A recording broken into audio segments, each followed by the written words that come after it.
오직 너는 바른 교훈에 합당한 것을 말하여. 10절입니다.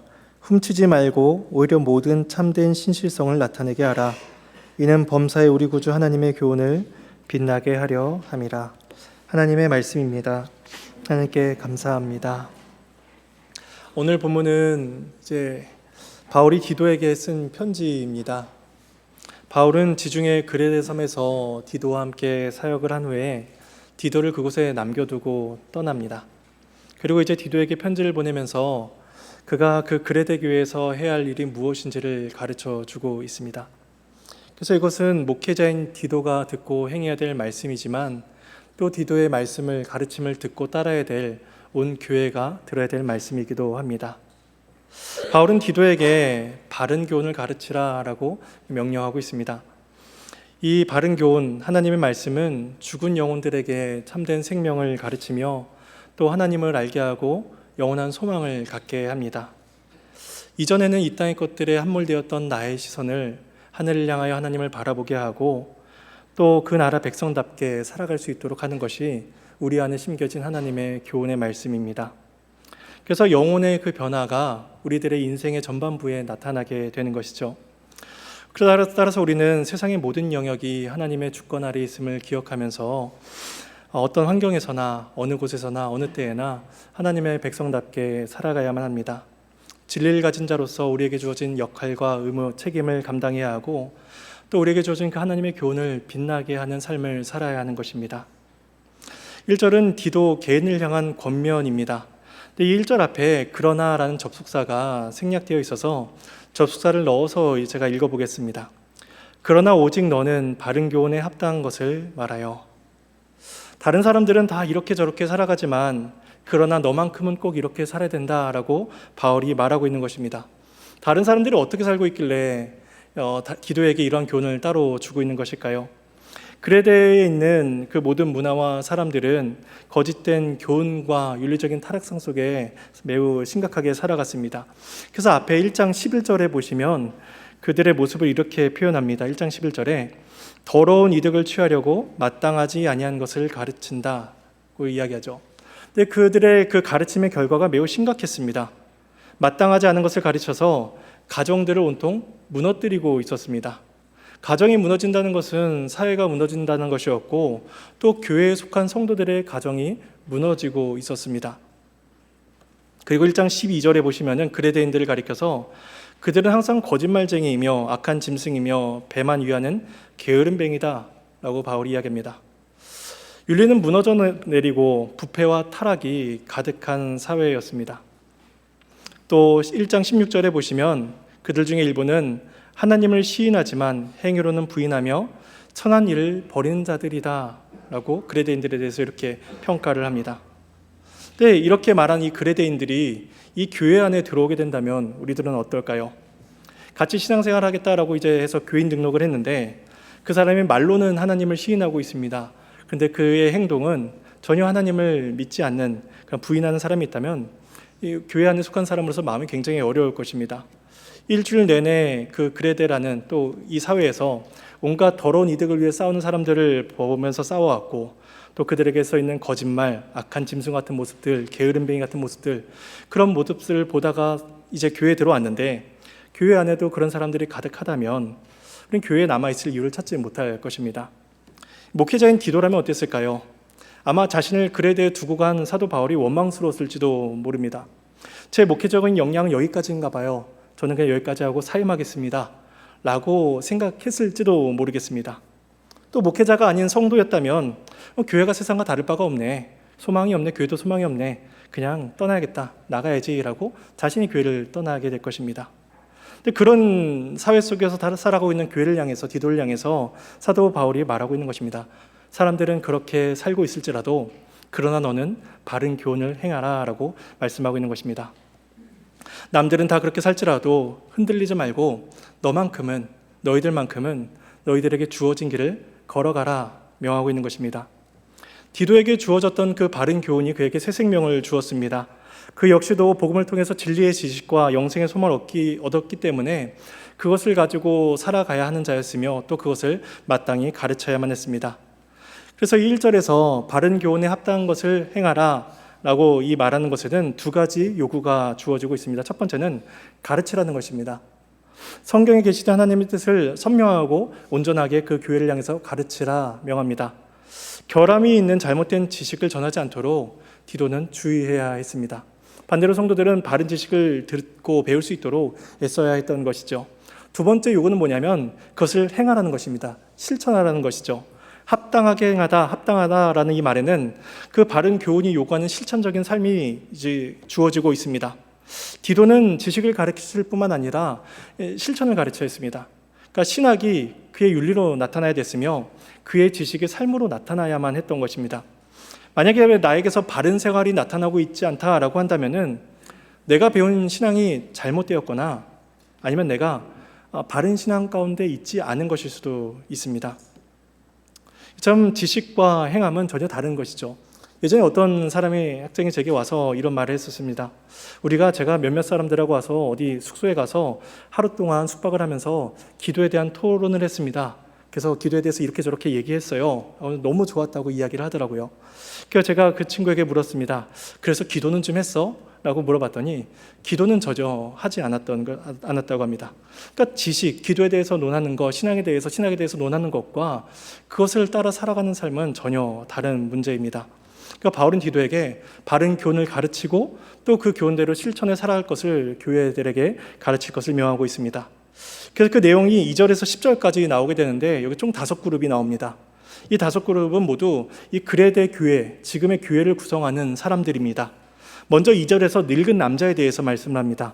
우리 2절 말씀을 함께 읽어보겠습니다. 늙은 남자로는 절제하며 경건하며 신중하며 믿음과 사랑과 인내함에 온전하게 하고. 몇 세 정도 되어야 늙은 사람, 나이 든 사람이라고 할 수 있을까요? 학자들은 대개 한 50세, 60세 정도 되면은 아마 늙은 사람, 여기서 말하는 늙은 사람일 것이다 라고 이야기하기도 합니다. 물론 여기서 말하는 사람은 어느 정도 이제 나이가 찬 그런 연장자를 이야기하기도 하지만 한편으로는 더 나아가서 한 가정을 이끄는 가장을 의미한다고도 볼 수가 있습니다. 그들이 집안의 어른, 나이 든 사람인 것이죠. 근데 가정을 교회로 바꿔보면 어떨까요? 가정의 아버지는 가장 아버지죠. 근데 교회의 대표는 장로라고도 볼 수 있습니다. 그러니까 언약 공동체를 다스리고 이끌어야 되는 사람, 그런 사람들에게 요구되는 말씀입니다. 근데 우리 교회, 나그네 교회 정관에서는 35세 이상부터 장로 선출 대상자가 됩니다. 그러니까 35세 이상이라면 충분한 신앙의 성숙도를 가지고 자로서 이 2절의 말씀을 받아야 되는 것이죠. 그래서 이들은 누구보다도 진리를 배우고 행해야 될 의무, 책임 있는 사람들이었습니다. 이들에게는 6가지가 요구되고 있는데 먼저 그 중에 앞에 있는 절제, 경건, 신중, 이 3가지는 세상 사람들에게 보편적으로 요구되는 태도입니다. 대개 어린아이들은 절제하지 못합니다. 좋고 싫은 것이 분명해서 티를 내고 이제 본인의 어떤 원하는 말을 계속해서 이야기하죠. 자신이 원하는 것을 해야 직성이 풀리는 아이들입니다. 그래서 아이들은 매우 가볍습니다. 그래서 아이들에게 그런 진중함, 어른스러움, 그런 모습들을, 존경스러움을 찾아보는 것은 어렵죠. 그래서 진중한 아이가 있다면 오히려 그 아이는 이상한 아이다라고 볼 것입니다. 반면에 어른이라면 품위가 있어야 되고 경건해야 되고 존경받을 만한 모습이 이렇게 드러나고 풍겨져야만 합니다. 그런데 세상 사람들은 오히려 나이가 들수록 어린아이가 된다라고 그렇게 이야기를 합니다. 나이가 들수록 질투가 많아지고 시샘이 많아진다라고 이야기하죠. 인정받고자 하는 욕구가 점점 커진다고 합니다. 그리고 고집스럽고 무례해진다고 말을 합니다. 디도는 나이 든 남자들에게 절제, 경건, 신중, 그것을 가르쳐야만 했습니다. 왜냐하면 그들이 가정을 이끌고 교회를 이끌어야 될 사람들이었기 때문입니다. 그리고 2절 뒤에 나오는 그들에게 요구되는 또 다른 3가지는 이제 그리스도인들에게 요구되는 것과 같습니다. 그것은 믿음, 소망, 사랑을 이야기하고 있습니다. 왜냐하면 여기서는 본문에서는 이렇게 인내를 이야기하고 있는데 인내라는 것은 소망이 있을 때에만 가능한 것이기 때문입니다. 소망이 없다면 인내할 수 없는 것이죠. 성도는 선포되는 말씀을 들을 때 그 믿음이 자라납니다. 믿음은 들음에서 나기 때문에 부지런히 들어야만 믿음이 성장을 합니다. 그리고 그 가운데 미래에 대한 소망을 얻게 됩니다. 비록 지금의 현실 속에는 우리 주변에는 그레데인 같은 사람들이 가득합니다. 거짓말하는 사람들, 악한 짐승들, 사회와 가정을 무너뜨리는 사람들이 온갖 사회에 가득합니다. 그럼에도 말씀 가운데 주어지는 그 소망을 붙들고 이 땅 가운데 넉넉히 인내하며 살아야 된다라고 요구합니다. 그리고 자신의 인격을 통해서 하나님과 이웃을 사랑해야 합니다. 모이는 예배라는 이 형식을 통해서 내가 하나님을 얼마나 사랑하고 있는가를 나타내 보여야 하고, 또 삶에서 예배를 통해서 우리의 믿음의 증거를 나타내야 하는 것이죠. 우리는 우리 가정과 우리 교회 안에서 이렇게 나이 든 사람들, 늙은 남자들이 많아질 수 있도록 소망해야 할 것입니다. 두 번째 그룹은 늙은 여자에 대해서 이야기합니다. 3절에서 4절 상반절까지 읽어보도록 하겠습니다. 늙은 여자로는 이와 같이 행실이 거룩하며 모함하지 말며 많은 술에 종이 되지 아니하며 선한 것을 가르치는 자들이 되고 그들로 젊은 여자들을 교훈하되. 네, 가정과 교회에서의 책임은 남자들에게만 주어지질 않았습니다. 나이 든 여자들 역시도 자신의 믿음들을 증거해야 했던 것이죠. 그 3절에서 이와 같이라고 안 하면서 나이 든 여자들에게도 나이 든 남자와 같이 동일한 교훈이 주어져야 되고 있음을, 적용되어야 됨을 보여줍니다. 이 2절의 권면을 한마디로 정리하면은 행실이 거룩해야 된다라고 말을 할 수 있을 것입니다. 그러면서 이 나이든 여인에게 하지 말아야 될 두 가지가 나옵니다. 그것은 뭐냐면 모함하지 말고 술의 종이 되지 말라입니다. 그러니까 바울이 따로 이 늙은 여자들을 향해서 술의 종이 되지 말아라 라고 이렇게 말할 정도면은 당시에 나이든 그레데 여인들은 굉장히 술을 즐겨 했던 것 같습니다. 술을 마시면 사람이 거침없어지죠. 술의 힘을 빌려서 이전에는 감히 생각하지 못했던 일들을 거침없이 말을 내뱉습니다. 그래서 모함과 술의 종이 되는 것이죠. 그러니까 술을 먹으면 얼마나 많은 말을 하게 될까요? 얼마나 많은 비방과 모함이 나오게 되었을까요? 여기서 모함하지 말라라고 이야기하는 이 모함하다라는 헬라어 단어는 디아블로스라는 단어입니다. 이 단어는 중상하다, 모략하다, 참소하다라는 의미가 있는데 마귀를 표현할 때 쓰는 단어가 이 디아블로스입니다. 그러니까 마귀의 특징이 참소하고 이간질하고 하나님 앞에서 성도들을 향해서 계속해서 중상모략하는 특성을 가지고 있는 것이죠. 이 그레데 여인들이 술을 마시고 사람들을 중상모략했던 것이 얼마나 심각했고 또 얼마나 많은 헌담을 했는지 마치 사도 바울이 보기에는 마귀가 주 앞에서 참소하는 것과 같다라고 느껴졌을 정도였던 것 같습니다. 그래서 어떤 분은 이 모함하고 술 마시는 것을 이렇게 한마디로 표현을 하기도 합니다. 주책을 부리지 말아라 라고 이렇게 표현을 하기도 합니다. 그래서 바울은 이제 말을 하기를 그렇게 행동하지 말고 그 말로써 너희들의 입으로써 그런 모함하고 다른 사람들이 해야 하는 말들을 하지 말고 그 입으로 다른 걸 하라라고 명합니다. 선한 것을 하라는 거죠. 그게 뭐냐면 선한 것을 가르치라, 그리고 젊은 여자들을 교훈하라라고 말씀하고 있습니다. 똑같은 입인데 그 입이 험담하는 데에 쓰일 수가 있고 또 술을 마시는 데 쓰일 수가 있는데 그러지 말고 선한 것을 가르치는 데 사용하라는 것입니다. 그러니까 디도가 나이든 남자들과 나이든 여자들, 그리고 이제 뒤에 언급될 젊은 남자들을 디도가 개인이 직접 가르치는 반면에 젊은 여자들을 가르치는 일은 이 나이든 여자들에게 요구되었던 것을 보게 됩니다. 그러니까 자신들이 가졌던 삶의 지혜, 경험 이런 것들을 가지고 어떻게 살아야 될지를 가르치라는 것이죠. 그래서 선한 것이다 라고 이야기합니다. 하나님께서 원하시는 선한 것을 그 젊은 여자들에게 전수하라라고 명하고 있는 것이죠. 그래서 연세 드신 분들은 선한 것들을 많이 가르치셔야 됩니다. 젊으신 분들에게 많이 가르치셔야 되는 것이죠. 그래서 제일 좋은 것은 제가 보기엔 쉼터장을 하시는 게 제일 좋을 것 같습니다. 쉼터장을 하시면서 많이 하시면서 선한 것을 가르치시면 좋을 것 같습니다. 그래서 이제 교훈의 대상이 늙은 여자에게서 세 번째 그룹인 젊은 여자들에게 맞춰지게 됩니다. 이것은 나이 든 사람이 젊은 여자들에게 가르쳐야 되는 내용이면서 동시에 젊은 여자들이 행해야 될 그런 신앙의 실천입니다. 4절 중반부에서 5절 중반부까지 제가 읽어보도록 하겠습니다. 4절입니다. 그 남편과 자녀를 사랑하며 신중하며 순전하며 집안일을 하며 선하며 자기 남편에게 복종하게 하라. 이 젊은 여인에게는 이 7가지 권면이 주어지고 있습니다. 처음 2가지는 남편과 자녀를 사랑하는 것입니다. 이것은 그들을 사랑하지 말아라 이런 사랑의 실행 여부가 아니라 어떻게 사랑하는지를 배우고 또 어떻게 사랑하는지를 배워 실천하라라고 명하고 있는 것입니다. 왜냐하면 사랑에는 여러 가지 종류가 있죠. 감정적인 것도 있고 또 육체적이거나 로맨틱하거나 여러 가지 사랑이 있는데 대개 그런 사랑은 다 내가 원하는 방식의 사랑입니다. 내가 원하는 방식대로 상대방을 사랑하는 것이죠. 내가 하는 대로 하다 보니까 상대방을 계속해서 옥죄기도 하고 얽어맵니다. 하지만 사랑에는 희생과 섬김과 자기 부인이 필요합니다. 이런 사랑은 배워야 합니다. 그리고 훈련되어야 하는 것이죠. 그 젊은 여자들에게 이러한 사랑을 요구하고 있습니다. 그리고 사랑 다음에 이어진 두 가지는 신중과 순전함입니다. 신중함은 앞서서 늙은 남자에게도 요구되었던 덕목이었고 따라서 이것은 모든 사람들에게 고루고루 나타나야 되는 것이었습니다. 그 순전함은 순결함을 말하는 것으로서 어떤 성적인 정결함을 가르치고 있습니다. 그 나머지 세 개는 집안일, 그리고 선하며 남편에게 복종하는 것을 이야기하고 있습니다. 여기서 집안일을 무조건 여자가 하라라는 것이 아니죠.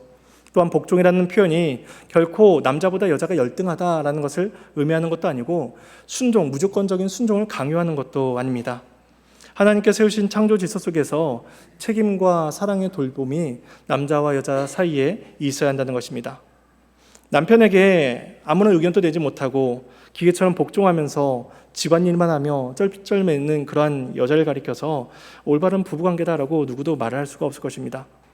근데 대개 집안일은 왜 다툼이 일어나냐면 결국엔 내가 많이 하냐 네가 많이 하냐죠. 당신은 안 하는데 왜 내가 집안일을 더 많이 하냐라고 하면서 집안일을 하면서 다툼이 일어나곤 합니다. 요즘에는 이런 집안일뿐만 아니라 결혼할 때에도 반반 결혼이라는 것이 많이 나타나는 것 같습니다. 예물도 반, 결혼비용도 반, 주택비용도 반, 집의 명의도 반반, 공동명의, 집안일도 반씩 나눠야 된다라고 사람들이 이제 젊은 사람들이 많이 이야기를 합니다. 그러니까 결혼의 사랑, 헌신, 자기 희생 이런 것들이 다 사라져 버리고 있습니다. 따라서 바울이 여기에서 집안일과 복종하는 것을 말하고 있는 까닭은 단순히 집안일을 여자가 해라가 아니라 사랑과 헌신, 바른 교훈의 가르침을 따라 살아가는 그러한 현실의 모습들이 나타나야 된다는 것입니다. 다른 사람들, 마치 그레데인들은 그렇게 살지 않고 있지만 여인들이여 당신들만큼은 그런 너만큼은 이렇게 살아라 라는 그런 어떤 인생의 다름을 설명하고 있습니다. 앞서 그레데인들에 대해서 말씀하기를 마땅하지 않은 것을 가르치면서 가정을 이렇게 엎어버린다, 뒤집어 엎는다, 무너뜨린다라고 이야기했습니다. 그들은 아마 온갖 이유를 대면서 가정을 무너뜨렸을 것입니다. 아마도 바울이 교훈한 것을 보자면 아마 그레데인들은 야 집안일 꼭 여자가 해야 되느냐 남자도 해야지 여러 가지 의견들을 대면서 가정을 굉장히 혼란스럽게 했을 것입니다. 이처럼 당시 사람들은 희생과 섬김을 다 상실했습니다. 저 사람도 안 하는데 내가 왜 해요? 라는 그러한 생각이 많이 됐을 것입니다. 앞서서 늙은 여자들이 술의 종이 되었다라는 것을 볼 때에 젊은 여자들의 모습도 크게 다르지 않다는 것을 짐작해 볼 수가 있습니다. 그런 상황 속에서 사도 바울은 그러나 당신들만큼은 선하며 집안일을 하며 맡겨진 일들에 복종해야 된다라고 이야기하고 있습니다. 여기에 초점은 여자들에게 집안일을 하라가 아니라 바른 교훈을 아는 자로서 신앙의 실천을 따라 살아가라라는 것에 초점이 있습니다. 그리고 이어서 6절에서는 네 번째 그룹인 젊은 남자들에게 교훈을 하게 되는데 짧게 교훈이 주어집니다. 6절입니다. 함께 읽겠습니다. 너는 이와 같이 젊은 남자들을 신중하도록 권면하되. 젊은 남자에게 한 가지를 명하고 있습니다. 신중하라는 것이죠. 자신의 정욕, 분노, 말들, 사려 깊지 못한 행동 이런 것들을 절제해야 된다는 것입니다. 젊은 남자는 혈기와 야심과 탐심과 충동과 욕망 이런 것들에 가득 차서 살아가다 보니까 이런 것들을 다스리고 절제할 줄 알아야 된다는 것이죠. 그래서 그 젊은 남자들을 가르치기 위해서 아마 젊은 남자들이 잘 못 따라왔는지 모르겠지만 사도 바울이 그래서 7절과 8절에서 젊은 디도를 향해서 다시 한번 권면을 합니다. 그러니까 젊은 남자들에게 너의 모습을 통해서 본을 보이라는 것이죠. 젊은 남자들에게 신중하도록 권면하는 것을 그치지 말고 너의 모습을 통해서 그들에게 젊은 남자의 모습이 어떠한가를 가르치라라고 이야기하고 있습니다. 그러니까 7절과 8절 말씀을 우리 상반절까지 한번 읽어보도록 하겠습니다. 함께 읽겠습니다. 범사에 네 자신이 선한 일에 본을 보이며 교훈에 부패하지 아니함과 단정함과 책망할 것이 없는 바른 말을 하게 하라. 바울은 디도에게 선한 일을 본을 보이라라고 말을 합니다. 사도 바울도 다른 서신서에서 종종 나를 본받으라, 나와 같이 되라라는 표현들을 하곤 했습니다. 왜냐하면 본받는다는 것은 어떤 것을 체득하기에 가장 좋은 방법 중에 하나이기 때문입니다. 따라 디도는 그레데 교인들에게 바른 교훈의 모습을 쫓아 살아가는 모습을 통해서 그들에게 올바른 본을 보여야만 했습니다. 성경에 보면 훌륭한 믿음의 모델들이 많이 나옵니다. 아브라함이나 다윗이나 욥과 같은 훌륭한 모델들이 많이 제시가 되고 있습니다. 근데 한편으로 이들은 죽은 사람들이죠. 죽은 모델이라고 말할 수가 있을 것입니다. 그들에게 얻을 교훈이 매우 중요하지만 사도 바울은 이야기하기를 살아있는 모델이 필요하다는 것입니다. 그게 바로 디도가 너여야 한다는 것이죠. 그러니까 바울이 디도가 각 성도들이 살아있는 모델로서 신앙의 좋은 모습을, 신앙의 본을 보여야만 했던 것입니다. 그래서 디도에게 가르쳐줄 그러한 교훈의 세 가지 특징이 나오게 되는데, 그것이 뭐냐면 부패하지 아니한 것, 단정함, 책망할 것이 없는 바른 말, 이 세 가지 교훈의 특징이 나오고 있습니다. 디도는 이 부패하지 않다라는 것은 부당한 이익을 추구하지 않는 그러한 청렴한 자세를 의미합니다. 그리고 단정함은 가르친 자세와 관련되어서 지도자로서 지녀야 될 위엄을 보여주고 있죠. 그 마지막 책망할 것이 없는 바른 말이다라는 것은 비난을 받을 만한 것이 없는 그러한 교훈의 순결함을 의미합니다. 그러니까 디도는 그러한 교훈의 모습들, 내용들을 통해서 그들 가르쳐야 됐고, 또 젊은 남자들은 그 젊은 지도자인 디도가 하는 모습들을 통해서 자신들에게도 그러한 모습이 나타날 수 있도록 주의 은혜를 구해야만 했던 것입니다. 그 마지막 다섯 번째입니다. 다섯 번째 그룹은 종입니다. 9절에서 10절 상반절까지 또 함께 읽어보도록 하겠습니다. 종들은 자기 상전들에게 범사에 순종하여 기쁘게 하고 훔치지 말고 오히려 모든 참된 신실성을 나타내게 하라. 종들에게는 그들의 일, 그들의 품성과 관련된 이제 교훈, 권면이 주어집니다. 먼저 그들의 일과 관련해서는 상전들에게 범사에 순종해서 그들을 기쁘게 하고 그들을 거슬러 말하지 말라는 것입니다. 일반적으로 우리가 생각하는 역사 속에서의 노예들, 종들은 조금 더 지위 없는, 인권을 상실하는 상태로 살아가는 사람들이 많습니다. 그러니까 노예 취급, 사람 취급을 못 받는 사람들이었죠. 그래서 일반적으로 개념의 종은 만약에 순종하지 않는다면 두들겨 맞았거나 주인의 말에 거역한다면 사형을 당할 수도 있었을 것입니다. 그러니까 종의 인권은 되게 이렇게 가지고 있지 못했던 것이죠. 근데 여기에서 사도 바울이 말하는 종에게 주어진 교훈은 순종하라, 거슬러 말하지 말아라 라는 것을 볼 때 이때의 종은 순종하지 않을 수도 있었던 것 같습니다.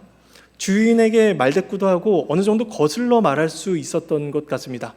왜냐하면 역사 속에서 이렇게 그들을 강탈해서 노예를 삼는 것이 아니라 재산이 없어서 이제 노예가 되는 경우도 있었고 종이 되는 형태는 달랐기 때문에 이 성경에서 이야기하는 이때의 노예 지위는 좀 달랐던 것 같습니다.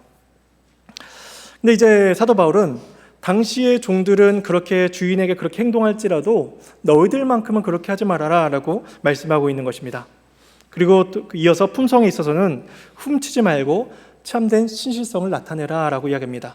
우리는 빌레몬서에서 오네시모라는 종이 주인의 것을 훔쳐서 달아났던 모습을 보게 됩니다. 그 빌레몬서를 볼 때에도 종들이 주인의 것을 훔쳐서 도망가는 경우가 좀 비일비재했구나, 종종 있었구나를 짐작해 볼 수가 있습니다. 그러니까 대다수의 많은 종들이 상전에 대해서, 주인에 대해서 충돌하고 정직하지 못한 시대였습니다. 어떻게 하면 자기들의 이익을 채울 수 있을까라고 애쓰며 살아가던 시대였죠. 그런 시대에 너희들만큼은 순종해야 된다라고 말을 하고 있는 것입니다. 이것이 종들에게 요구되는 기독교적인 실천이었습니다. 그 9절에서 사용된 그 상전을 기쁘게 하다라는 이 용어는 대체로 성경에서 하나님을 기쁘게 하라라는 표현될 때, 사용될 때 사용되는 용어입니다. 단어입니다. 결국 바울은 주인을 기쁘게 하는 것과 하나님을 기쁘게 하는 것이 같은 맥락에 있다는 것을 보여주고 있습니다. 하나님을 기쁘시게 하기 위해서 어마어마한 것을 바치거나 대단한 일을 하고 큰 일을 행해라 라가 아니라 너에게 주어진 일에 충성하라는 것입니다. 주인에게 충성하라는 것이죠. 맡겨진 자리에서 신실하게 살아가라 라고 이야기합니다. 종을 바라보는 주인의 얼굴에 기쁨이 가득하다면 그것이 곧 하나님을 기쁘게 하는 것과 같다라고 사도 바울은 이야기하고 있습니다. 이로써 이제 디도 개인과 또 교회를 구성하는 5 그룹에 대한 권면이 맞춰지게 됩니다. 바울은 왜 디도에게 또 성도들에게 이러한 권면을 주고 있는 것일까요? 그 이유가 본문에서 세 구절 속에서 세 차례가 언급되고 있습니다. 이는이라는 문장으로 시작하는 부분인데 같이 찾아보시겠습니다. 5절 하반절에 보시면 이렇게 말씀합니다. 이는 하나님의 말씀이 비방을 받지 않게 하려 함이라. 8절 하반절에 보시면요. 이는 대적하는 자로 하여금 부끄러워 우리를 악하다 할 것이 없게 하려 함이라. 그리고 마지막 10절 하반절입니다. 이는 범사에 우리 구주 하나님의 교훈을 빛나게 하려 함이라. 그러니까 젊은 여자들이 교훈을 쫓아 살아가야 했던 이유는 하나님의 말씀이 비방을 받지 않도록 하기 위함이었습니다. 여인들의 일상적인 모습에서, 집안일을 하는 모습 속에서, 자녀들을 사랑하는 모습 속에서 복음의 전파가 회방되지 않도록 그 역사가 일어난다는 것입니다. 또한 8절에서 대적하는 자로 하여금 악하다 할 것이 없게 하라 라고 이야기하고 있는데, 이것은 악인들이 그리스도인들을 비방하고자 악한 것을 어떤 것이 있나 찾아보려고 하고 있는데 비방할 것이 없도록 선하게 살라는 것입니다. 그러니까 악인들이 그리스도인들에게서 비방할 것을 찾다가 찾지 못하니까 그들 스스로 부끄러워한다는 것입니다. 아무런 명분이 없고 명분이 없이 공격하려고 하다 보니까는 결국 악인들이 수치를 당하게 되는 것이죠. 마지막 10절에서는 신실한 종의 모습을 통해서 하나님의 교훈이 빛나게 된다라고 이야기합니다. 당시에 종의 지위가 일반적인 우리가 생각하는 그러한 노예의 그러한 신분보다 높다고 할지라도 어느 누가 종의 신분을 통해서 하나님의 교훈을 빛나게 할 수 있으리라라고 생각을 했을까요? 사람들은 대부분 주인의 자리에 앉기를 원합니다. 높은 자리에 앉아서 하나님의 교훈을 빛나게 할 수 있기를 바랍니다. 하지만 성경은 그것은 주인 자신이 빛나는 것이지 하나님이 빛나는 것이 아니다라고 이야기합니다. 하나님께서는 늙은 남자, 늙은 여자, 젊은 남자와 여자, 종, 교회를 구성하는 각각의 사람들을 통해서 하나님의 교훈이 전파되며 하나님의 교훈이 빛나기를 원하십니다. 복음이 비방을 받지 않고 전해지며 악인들의 입이 닫혀지고 복음의 아름다움이 드러나는 일이 일어나는 것이죠. 하나님께서 우리에게 주신 이 복음의 말씀 자체, 바른 교훈 자체가 이미 빛나는 보석과 같습니다. 우리는 귀한 보석을 다 말씀 가운데 받은 자들입니다. 하지만 이 보석의 아름다움이 어떻게 드러나는가? 그것은 그리스도인의 삶으로 나타나는 것입니다. 그리스도인의 종의 모습을 통해서 그 교훈의 광택이, 빛남이 더욱더 찬란하게 나타난다는 것이죠. 사람들은 말씀을 보기보다 성도 그리스도인들의 모습을 보게 될 것입니다. 예를 들어 우리 교회에 생전 처음 교회를 나오는 사람이 있다고 한번 생각을 해보겠습니다. 그 사람에게는 무엇이 보일까요? 아마 그 사람에게는 어려운 신앙 용어나 낯선 성경의 이야기들이 전혀 보이지 않고 전혀 들리지 않을 것입니다. 그 사람들에게 보이는 것은, 교회 와서 보이는 것은 성도들의 모습입니다. 여기서 말하는 성도 개개인의 모습들, 늙은 남자, 여자 종들의 모습을 통해서 그들이 어떻게 예배하고 있지? 저들이 어떻게 교제하고 있지? 왜 헌신하고 희생하는가를 보면서 복음이 담고 있는 그 찬란한 빛을 성도들이, 처음 온 사람들이 보게 된 것입니다. 이것은 세상에서도 마찬가지입니다. 그레데와 같은 그 부패한 세상 속에서 살아가는 사람들의 모습은 별반 다를 바가 없습니다. 세상 사람들에게서 어떤 선한 것을 발견할 수가 있을까요? 세상을 혼란스럽게 하고 선한 것들을 버리며 다 저마다 자기 욕심, 자기가 원하는 것을 얻는 것이 가장 최고의 행복이다라고 말하며 살아가는 인생입니다. 그러기 위해서 다른 사람들을 짓밟고 공의와 정의를 잃어버리며 살아가게 됩니다. 이 속에서 우리는 성도로 살아간다는 것이 어떤 의미가 있는가, 또 교회 안에서 어떤 기쁨을 찾을 수 있는가라는 질문을 던질 수도 있습니다. 디도 스스로도 그러한 질문을 던질 수 있었을 것입니다. 사도 바울이 디도에게 전하는 것, 또 교회를 향해서 던지는 교훈은 뭐냐면 너희들에게 주어진 그 자리에서 그리스도의 교훈을 빛나게 살아라라는 것입니다. 이것이 우리에게 주어진 책임인 것이죠. 이것은 먼저 바른 교훈을 아는 데에서 시작을 합니다. 우리를 구원하신 그리스도의 사랑이 얼마나 크고 위대한가, 얼마나 복된 것인가를 아는 데에서 우리들의 삶의 변화가 시작이 됩니다.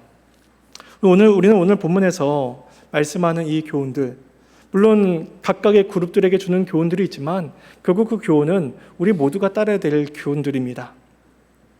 우리 오늘 본문에서 말씀하는 이 교훈들이 내 삶에서 어떻게 나타나고 있는가 한번 돌아봐야 될 것입니다. 내가 이 복음의 귀한 보화 같은 것을 받던 자로서, 내가 그것을 가지고 살아가는 자로서 내가 그 보화의 아름다움을 얼마나 드러내고 있는가 우리는 돌아봐야 할 것입니다. 주께서 우리에게 은혜를 베풀어 주시기를 간절히 소망합니다. 주께서 우리의 성정을 변화시켜 주시고 우리의 삶 가운데 은혜를 베풀어 주셔서 이 그레데와 같은 인생 속에서 복음의 찬란한 빛이 우리의 인생 가운데 나타날 수 있도록 주께서 우리에게 은혜를 베풀어 주시기를 소망합니다. 이러한 은혜가 저와 여러분의 삶 가운데 가득 있기를 간절히 소망합니다. 우리 함께 찬송하시겠습니다.